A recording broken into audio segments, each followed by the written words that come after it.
ಅಂತರ್ ಜಿಲ್ಲಾ ಮನೆಗಳ್ಳರ ಬಂಧನ. ಅಂತರ್ ಜಿಲ್ಲಾ ಮನೆಗಳ್ಳರನ್ನು ಬಂಧಿಸಿ ಸುಮಾರು 145 ಗ್ರಾಂ ತೂಕದ ಬಂಗಾರದ ಆಭರಣಗಳು ಮತ್ತು 332 ಗ್ರಾಂ ತೂಕದ ಬೆಳ್ಳಿ ಆಭರಣಗಳು ಜೊತೆಗೆ 50,000 ನಗದು ಹಣ ವಶಪಡಿಸಿಕೊಂಡಿರುವ ಘಟನೆ ಗದಗನಲ್ಲಿ ನಡೆದಿದೆ.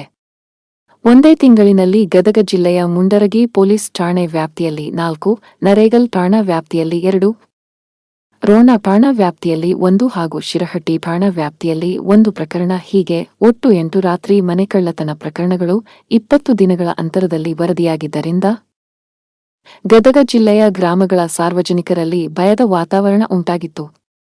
ಈ ಹಿನ್ನೆಲೆಯಲ್ಲಿ ಗದಗ ಎಸ್ಪಿ ರೋಹನ್ ಜಗದೀಶ್ ಅವರ ನಿರ್ದೇಶನದಂತೆ ಗದಗ ಜಿಲ್ಲೆಯ ಎಲ್ಲಾ ಠಾಣಾ ವ್ಯಾಪ್ತಿಯಲ್ಲಿ ಚೆಕ್ಪೋಸ್ಟ್ಗಳನ್ನು ನಿರ್ಮಿಸಿ ಗದಗ ಪೊಲೀಸರು ಕಳ್ಳರನ್ನು ಅಂದರ್ ಮಾಡಿದ್ದಾರೆ. ಆರೋಪಿಗಳಾದ ಹನುಮಂತ ಕುಂಚಿಕೊರವರ, ಮಾಂತೇಶ ಕುಂಚಿಕೊರವರ ಹಾಗೂ ದುರಗೇಶ ಗಿರೀಶ ಗುತ್ತಲ್ ಎಂದು ಗುರುತಿಸಲಾಗಿದೆ.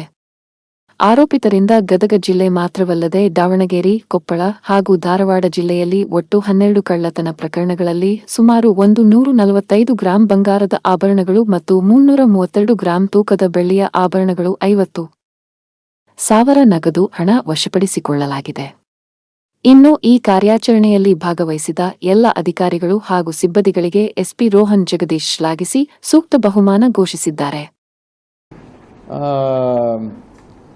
ಗದಗ ಜಿಲ್ಲೆಯಲ್ಲಿ ನಾನಾ ಪೊಲೀಸ್ ಠಾಣೆಯ ವ್ಯಾಪ್ತಿಯಲ್ಲಿ ನೇಮ್ಲಿ ಮುಂಡರಗಿಯಲ್ಲಿ, ರೋಣಲ್ಲಿ, ನರೇಗಲಲ್ಲಿ ಮತ್ತು ಶಿರಟ್ಟಿಯಲ್ಲಿ ಆಲ್ಮೋಸ್ಟ್ ಒಂದು 8 ರಾತ್ರಿ ವೇಳೆ ಈ HBT ಅನ್ನೋ ಪ್ರಕರಣಗಳು ದಾಖಲಾಗುತ್ತೆ.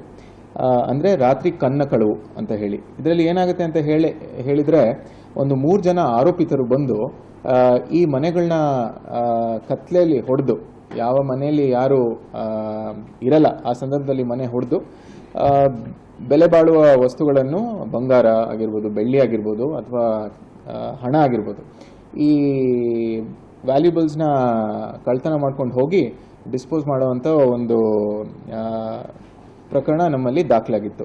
ಆಲ್ಮೋಸ್ಟ್ ಒಂದು 2 ತಿಂಗಳ ಅವಧಿಯಲ್ಲಿ ನಮ್ಮಲ್ಲಿ 8 ಪ್ರಕರಣ ದಾಖಲಾಯಿತು. ಈ ಎಲ್ಲ ಪ್ರಕರಣದ ವಿಶೇಷತೆ ಏನು ಅಂತ ಹೇಳಿದರೆ, ಈ ಯಾರು 3 ಜನ ಆರೋಪಿ ಇದ್ದರು, ಇವರು ಬಹಳ ಸೂಕ್ಷ್ಮವಾಗಿ ಮತ್ತು ಬಹಳ ಚಾಣಕ್ಯತನದಿಂದ ಏನೋ ಈ ಕಳ್ತನನ ಮಾಡಿ ಪರಾರಿ ಆಗ್ಬೋದು ಅಂತ ಹೇಳಿ ಭಾಳಷ್ಟು ಚಾತುರ್ಯದಿಂದ ಕಳ್ತನ ಮಾಡೋದು ನಮಗೆ ಈ ತನಿಖೆಯಲ್ಲಿ ಕಂಡುಬರುತ್ತೆ. ಇದರಲ್ಲಿ ನಮಗೆ ಏನು ಗೊತ್ತಾಗುತ್ತೆ ಅಂತ ಹೇಳಿದರೆ, ಇವರು ಮೊದಲನೇದಾಗಿ ಅವರು ಯಾವುದು ಪ್ರತ್ಯೇಕವಾಗಿ ಒಂದೇ ಮೋಡಸಲ್ಲಿ ಕೆಲಸ ಮಾಡಿದ್ದು ನಮಗೆ ಕಂಡು ಬಂದಿಲ್ಲ.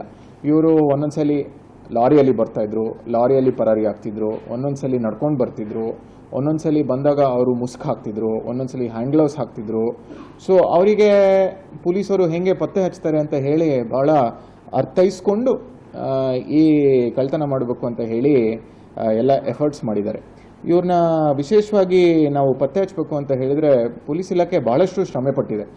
ಏಕೆ ಅಂತ ಹೇಳಿದರೆ, ಇವ್ರದ್ದು ನೀವು ಮೋಡಸ್ ನೋಡಿದರೆ ಇವರು ಪೊಲೀಸರು ಹೆಂಗೆ ಹಿಡಿತಾರೆ ಅಂತ ಹೇಳಿ ತಿಳ್ಕೊಂಡೇ ಕಳ್ತನ ಮಾಡೋ ರೀತಿಯಲ್ಲಿ ನಮಗೆ ಕಂಡುಬರುತ್ತೆ. ಹನುಮಂತ ತಂದೆ ಕುಂಚಿಕೊರವರ್, ತುಳಪ್ಪ ಕುಂಚಿಕೊರವರ್ ಅಂತ ಹೇಳಿ, ಅವನಿಗೆ ಸುಮಾರು 26 ವಯಸ್ಸಿರುತ್ತೆ. ಇವನು A1 ಅಂತ ಹೇಳಿ ನಾವು ಗುರುತಿಸಿದ್ದೀವಿ. ಮತ್ತು ಇನ್ನೊಬ್ಬ ಮಾಂತೇಶ್ ತಂದೆ ದುರ್ಗಪ್ಪ ಕುಂಚಿಕೊರವರ್, ಇವನಿಗೆ 22 ವಯಸ್ಸು. ಮತ್ತು ಇನ್ನೊಬ್ಬ ದುರ್ಗೇಶ್. ಇದರಲ್ಲಿ ಏನಿದೆ ಅಂತ ಹೇಳಿದರೆ, A1 ಆರೋಪಿ ಮತ್ತು A3 ಆರೋಪಿ ಹೇಗೆ ಪರಿಚಯ ಅಂತ ಹೇಳಿದರೆ, ಇವರು ಅವ್ರ ಮನೆಯಲ್ಲಿ ಕೊಡೋ ತಗೊಂಡೋ ಸಂಬಂಧ ಇದ್ದು ಮದುವೆ ರೀತಿಯಲ್ಲಿ ಅವ್ರಿಗೆ ಪರಿಚಯ ಇದೆ. ಮತ್ತು ಈ ಮಾಂತೇಶ್ ಬಂದು ಇವ್ರದ್ದು ಕಸಿನ್ ಆಗಿರ್ತಾನೆ. ಸೊ ಇವ್ರು 3 ಜನಕ್ಕೂ ಈ ರೀತಿ ಪರಿಚಯ ಆಗಿರುತ್ತೆ. ಒಬ್ಬ ಲಕ್ಷ್ಮೇಶ್ವರನ್ ಇರ್ತಾನೆ ಮತ್ತು ಇಬ್ಬರು ಶಿಗ್ಗಾವ್ ಅವರು ಇರ್ತಾರೆ. ಇವ್ರು ಹೋಗಿ ನಮ್ಮ ಮುಂಡರಗಿ ಪೊಲೀಸ್ ಸ್ಟೇಷನ್ ವ್ಯಾಪ್ತಿಯಲ್ಲಿ ಒಟ್ಟು 4 ಮನೆ ಕಳ್ತನ ಮಾಡಿರ್ತಾರೆ. ಮತ್ತು ರೋಣಲ್ಲಿ 1 ಕಳ್ತನ ಪ್ರಕರಣದಲ್ಲಿ ಭಾಗಿಯಾಗಿರ್ತಾರೆ, ನರೇಗಲಲ್ಲಿ 2 ಪ್ರಕರಣದಲ್ಲಿ ಭಾಗಿಯಾಗಿರ್ತಾರೆ, ಶಿರಟ್ಟಿಯಲ್ಲಿ 1 ಪ್ರಕರಣದಲ್ಲಿ ಭಾಗಿಯಾಗಿರ್ತಾರೆ. ಇದನ್ನು ಬಿಟ್ಟಂತೆ ನಮ್ಮಲ್ಲಿ ಮಾಡದೆ ಇವರು ಅದೊಂದು ಲೈನಲ್ಲಿ ಇವರು ಕಳ್ತನ ಮಾಡ್ತಾರೆ. ಈ ಅಣ್ಣಿಗೇರಿ ಅಂದರೆ ಧಾರವಾಡ ಜಿಲ್ಲೆಯಲ್ಲಿ 1 ಪ್ರಕರಣದಲ್ಲಿ ಭಾಗಿಯಾಗಿರ್ತಾರೆ, ನವಲ್ಗುಂದಲ್ಲಿ 1 ಪ್ರಕರಣದಲ್ಲಿ ಭಾಗಿಯಾಗಿರ್ತಾರೆ, ದಾವಣಗೆರೆಯಲ್ಲಿ 1 ಪ್ರಕರಣದಲ್ಲಿ ಭಾಗಿಯಾಗಿರ್ತಾರೆ, ಹುಣಸೂರು ಅಂದರೆ ಮೈಸೂರು ಜಿಲ್ಲೆಯಲ್ಲಿ 1 ಪ್ರಕರಣದಲ್ಲಿ ಭಾಗಿಯಾಗಿರ್ತಾರೆ, ಮತ್ತು ಕೊಪ್ಪಳದಲ್ಲಿ ಕೂಡ 1 ಪ್ರಕರಣ ಮಾಡಿರ್ತಾರೆ.